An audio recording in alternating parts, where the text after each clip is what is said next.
नमस्कार आदरणीय साथियों। आप सब कैसे हैं? आज रविवार का दिन है, तो आप सब आराम कर रहे होंगे, कुशल मंगल होंगे और अपने अपने घर पे होंगे। एक बात जो मैं कई दिन से आप लोगों से कहना चाह रहा था, वो ये था, मेरा विषय ये था कि हम लोग जब पहले जाते थे मंदिर में दर्शन करने, चाहे छोटा मंदिर होता था या बड़ा मंदिर होता था, तो वहाँ पे मुख्यतः जब मंदिर के अंदर हम लोग दर्शन कर लेते थे तो भगवान के मूर्ति के पास पंडित जी बैठे रहते थे। वो मुझे चंदन लगा देते थे, हम आप सबको चंदन लगाते थे और बदले में पंडित जी जो मंदिर के पुजारी हुआ करते थे, हमने अगर उनकी थाली या दान पात्र में कुछ डाल दिया तो ठीक है, नहीं डाला तो कोई दिक्कत नहीं है। वो हमको आपको चंदन लगा देते थे और हम लोग वहां से लौट आते थे।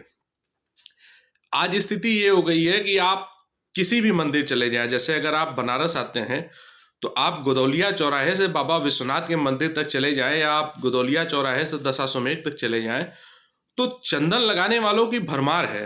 मतलब इतने लोग हैं चंदन लगाने वाले कि छोटे छोटे बच्चे हैं, महिलाएं हैं, बड़े हैं, बूढ़े हैं, बुजुर्ग हैं। अब वो ब्राह्मण हैं कि किसी और बिरादरी से हैं, उसका भी पता नहीं है। उन्होंने स्नान किया है कि नहीं किया है, उनका भी पता नहीं है। और चंदन लगाने का जो कार्य होता है वो बेसिकली तब होता है जब आप मंदिर में दर्शन करके बाहर निकलते हैं, तो उसी समय मंदिर के अंदर ही आपको चंदन लगाया जाता है। या अगर वहाँ कोई ब्राह्मण पुरोहित पुजारी नहीं रहता है तो मंदिर के किसी एक स्थान विशेष पे चंदन रखा रहता है, वो आप तिलक लगा लेते हैं। आज ऐसी स्थिति उत्पन्न क्यों हो गई है? आखिर जो मंदिर के हमारे करता धरता लोग हैं, कार्यकर्ता, चाहे वो पुजारी हों चाहे सुरक्षा में लगे लोग हों, वो इस बात को क्यों नहीं देख रहे हैं कि इतने बड़े पैमाने पे जो चंदन लगाने के नाम पर जनता को लूटा जा रहा है, उस पर ध्यान किसका जाएगा? उस पर ध्यान जाना चाहिए कि नहीं जाना चाहिए? ये मेरी एक विशेष मांग थी। इस पे हमें चाहेंगे कि अगर मेरी बातें आपको अच्छी लगी हों तो इसको लोगों तक पहुंचाएं।